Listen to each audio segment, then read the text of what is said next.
Hi everybody, we're outside today, taking in the sunshine.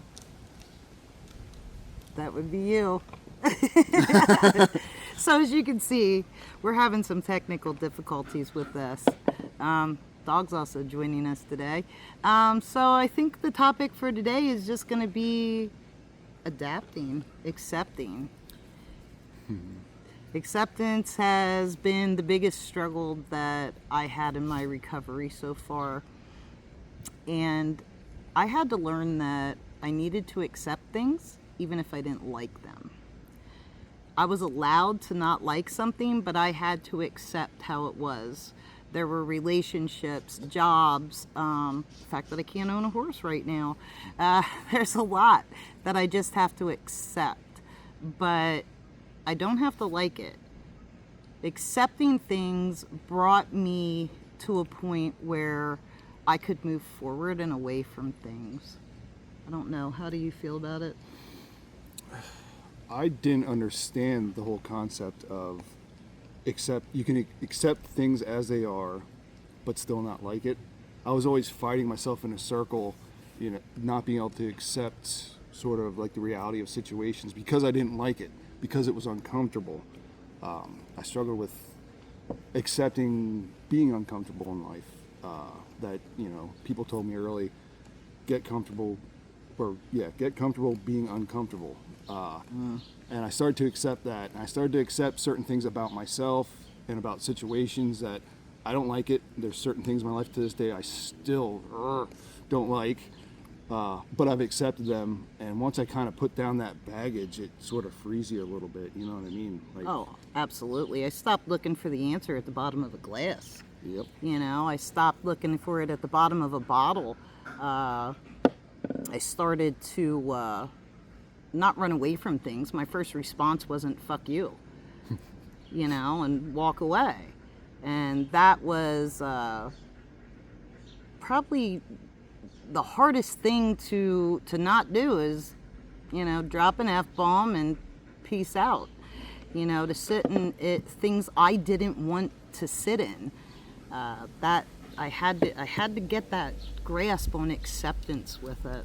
Yeah, sitting in it for me was tough. It still is tough, but I've learned to accept the fact that I have to accept things and sit in discomfort and like emotional discomfort, all sorts of things I hid from, and it was pretty much the same thing. Fuck you, I'm out of here. I'm gonna go hide in the bottom of a bottle, in the bottom of a bag or whatever, and it didn't matter what it was as long as I didn't have to feel the discomfort or numbed it or whatever. That was how I coped with it. I never really sat in discomfort or accepted anything in my life. I didn't accept myself. I didn't accept other people. I didn't accept life at all. I hid from it, basically. My whole addictive story is hiding from it because I couldn't accept it. Oh, yeah. And then my recovery story with acceptance. Wow. Accepting, like just taking my flowers for things. Wow. That became even more difficult. Compliments. Not, someone looks at you and says, "Oh, I like your outfit." Not, "Oh, really?" Just simply saying thank you. Accepting the compliment. Not looking for like an ulterior motive behind it, knowing that people actually genuinely were handing me some kind of flattery. Well, not even flattery, because I don't like that word, but compliments, just simply compliments. Taking a compliment, "Wow, you've grown, can't believe how much you changed," and not sitting and thinking, "Why are you watching me?" Why am I the center of your attention? That was really difficult. That was difficult to realize, accepting that sometimes you're just doing well and you need to just simply say thank you. I think you still struggle sometimes accepting your flowers. Because a couple of times I've given them to you for some amazing things you've done in recovery, amazing things that resonated with me, and you're like, ah. But you think about when you're actively drinking in an addiction or whatever, the people you tend to attract to you aren't the greatest people. So you kind of have that defensive what's behind that? Oh, yeah. What's behind that compliment? What are you trying to get out of me? And that was actually a character defect of mine that came up, is not taking people kind of at face value. Yeah. But in recovery, I started to, for the first time, get compliments and receive compliments and vice versa, and kind of be able, like you said, take my flowers and be like, oh, and start to feel good about myself. You know what I mean? And the whole thing was, I felt good enough about myself to accept that other people, could give me compliments. I was worthy of receiving compliments, because my whole thought process, everything was very negative. Oh, absolutely. Absolutely. I was mean. That's Meaner than I am now. No, I'm just kidding. I'm really not mean. Just very blunt. no, very honest. Well, yeah, it's a character which defect, one of and those it's one of my best traits. we tend to enjoy the blunt honesty more in recovery, which you I don't mean to interrupt you, but that is one thing. People in recovery, they can take the honesty. People not in recovery, boy, they struggle with that. Yeah, for real. They get offended quickly, and like you laid a few truth bombs on me the other weekend. We were talking about my relationships and stuff like that, and I was like, and I didn't get defensive. I didn't go, I listened, and I'm like, oh, damn it, she's right. Damn her. But it was one of those things. I'm like, I got to reevaluate some things, and like that's the beauty of recovery. You know what I mean? Like people, like our interactions like that, like there's no defensiveness. It's listening and accepting people's opinions and taking it and kind of having much better perspective on things. I was just going to say, that's like the epitome of acceptance. Yeah. You know that no matter what I say to you, it's because I care about you. If I'm looking at you and I'm calling you on something, it's because I see it and I don't want you to continue to struggle with it. So, just accepting the simple fact that the motive behind someone's concern is care, that's difficult. But also I think part of what I had to do to accept the positive responses to my life was I had to gain humility. I had to have that my worth is as great as someone else's. Like I am deserving of sitting at a table with a supermodel, the Queen of England, and a homeless woman. We are all equal. We are all the same. Bottom line, when we sit at the table, we're both there for one desire, and that's to eat. And I had to realize that titles didn't matter. It was me as a person. It was who I do put at the table with me. I had to have that humility about myself. No false ego, no false pride. Just knowing that, look, we're all just trying to get through our day, and we don't know what struggles the other person has, and for all I know, yours are the same as mine are the same as yours. I mean, we have different ones because you're a man, I'm a woman, but basically, as far as humanity goes, everybody's struggling with something, and I had to humble myself down and say that was okay, so that humility and acceptance for me, that was what kind of changed my life. It's humility and accepting that you kind of have to humbly walk through the world. Yeah. And I struggled with that. And I used to have just wild swings of ego. Depending on what situation you'd see me in, I either felt like I absolutely did not belong at that table or around those people, was not good enough, or I felt like I could push people around and dominate people. And especially when I felt like I didn't belong at the table. yes, that would be my reaction. Because I didn't. I would kind of shut down, and then I would come out with this wild, false, I don't know who the fuck that guy was. Yeah. But he was an overblown ego representation of me, but it was like a whole nother person. And I lived that for years, especially in the drug part of my addiction. I became this, I don't know, like, it's almost like watching a movie of a person. Like, I don't know who that egomaniac was, but he was ridiculous. He was sad, he was lonely. I know that the I want to say woman I used to be, but I wasn't a woman. I was a girl up until, I kind of evolved in my sobriety. But yeah, I don't know who she was. I don't know who she thought she was fooling. Yeah. Because the only person that didn't realize she was struggling, that didn't realize that she needed some kind of help, change had to happen, was that girl. But I also can't beat her up too bad. I have to accept that. I have to accept I was who I was. And I needed to be who I was to become who I am.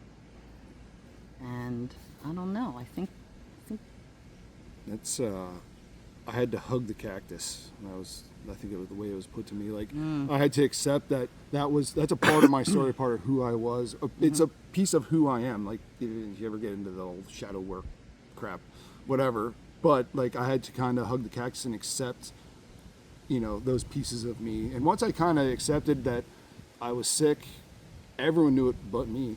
I mean, I knew it, but I didn't want to, ever admit it.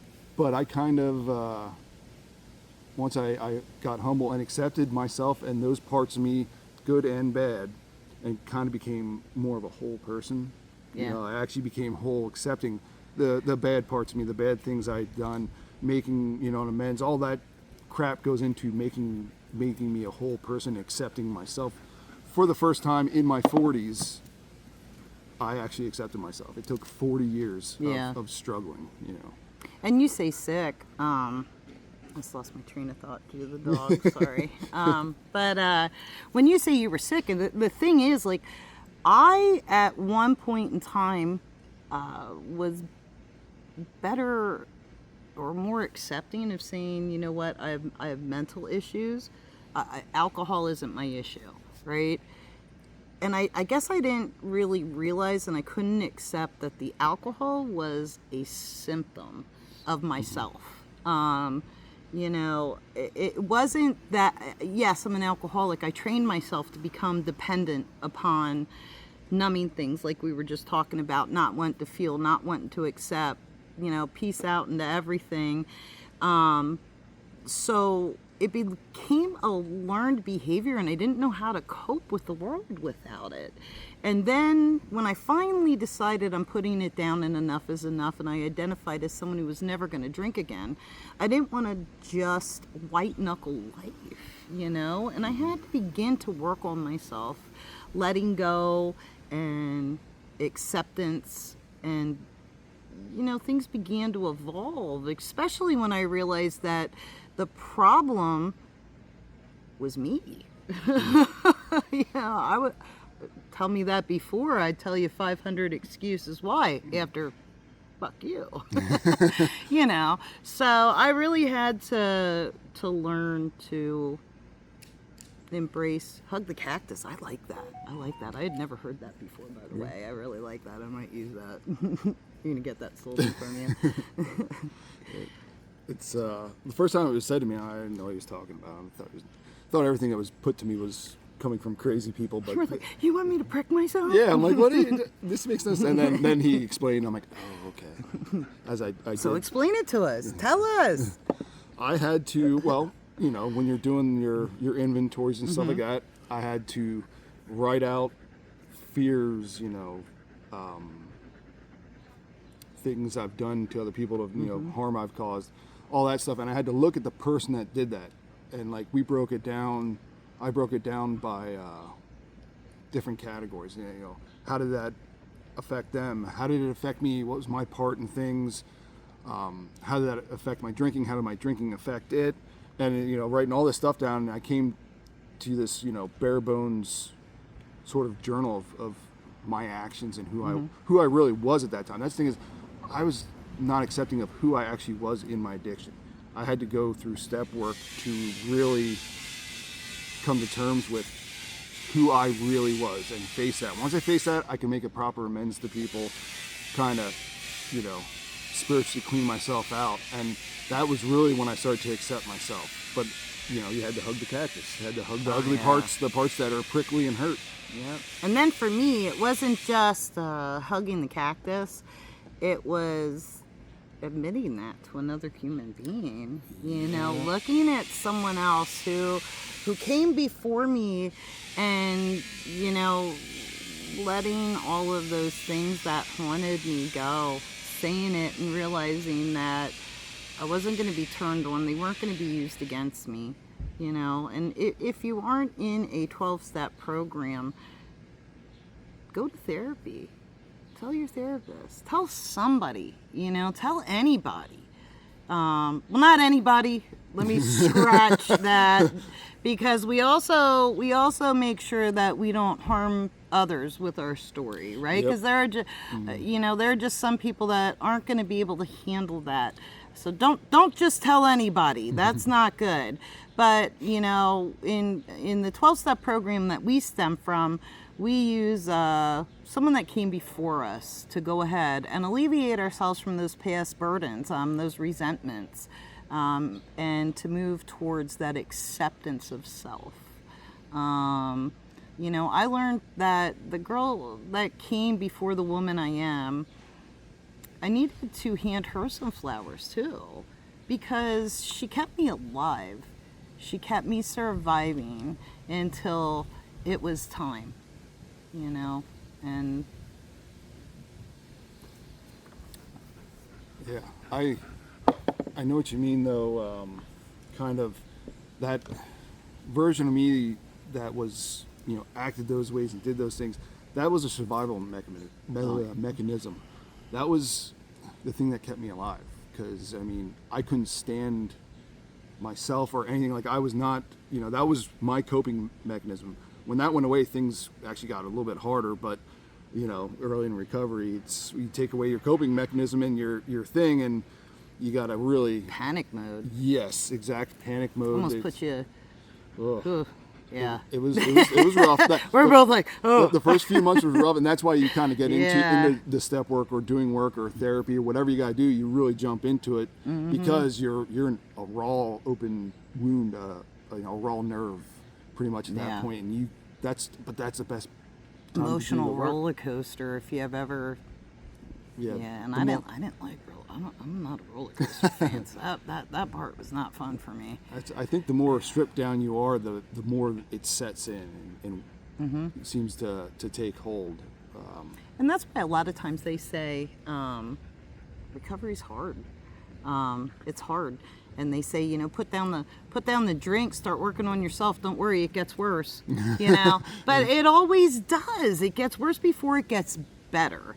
And if we didn't have the difficult times, we wouldn't be able to have the appreciation that we have, the gratitude for where we do succeed and how we, you know, grow. So yeah, it gets worse, but sure shit gets a lot better after it's worse, you know. It's the ride gets a little bumpy at times, but man, when you start coming out the other side, it's pretty amazing. Now that life's perfect, you know, recovery doesn't make life easier. It gives you the tools to cope with. Oh, it makes you brave too. I'm sorry, I just totally went off in my head on a whole different topic, because I was thinking about that while you were talking, and I was like, you know, what it gives you is the ability to sit here and do this. Oh my God, I would have never done this before. Never. No. Never been this raw, this honest. Just, you know, click a link and watch me talk about this shit. No. And, you know, but it's the acceptance and the humility and just everything it's given me. I want to be able to make sure that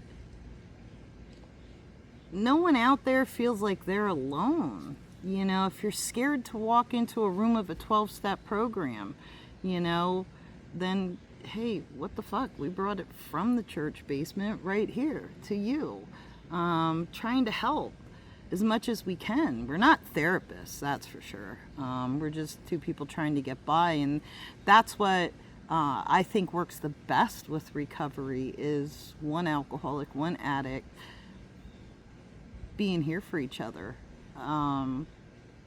So without the acceptance, without the humility, would have never had the bravery to sit here before. I would have been too worried about what people would say. Yes, absolutely. I was a big walking, talking ego, and if you got any negative feedback, Yeah. geez, deflate the ego, and all hell breaks loose. Then I have to be an asshole in return, even Yeah. though they were just maybe giving some feedback. You had to go to that go-to "fuck you" Yep. response. Go to fuck you. That was my response to everything. Well, sorry. Anyway, I think we babbled on for today long enough. Hopefully something we say on this helps somebody. I don't know. We're just going to keep coming back week to week. We're going to get better at it as we go. I love to say that things are always imperfectly perfect. This podcast or whatever it is going to be imperfectly perfect. It's never going to be exactly what we want it to be, but we're going to keep rolling with it as much as we can, and we'll get better as we go. So for this week, thanks for tuning in. I'm Joy, I'm Matt. and we'll see you next week. See you next week.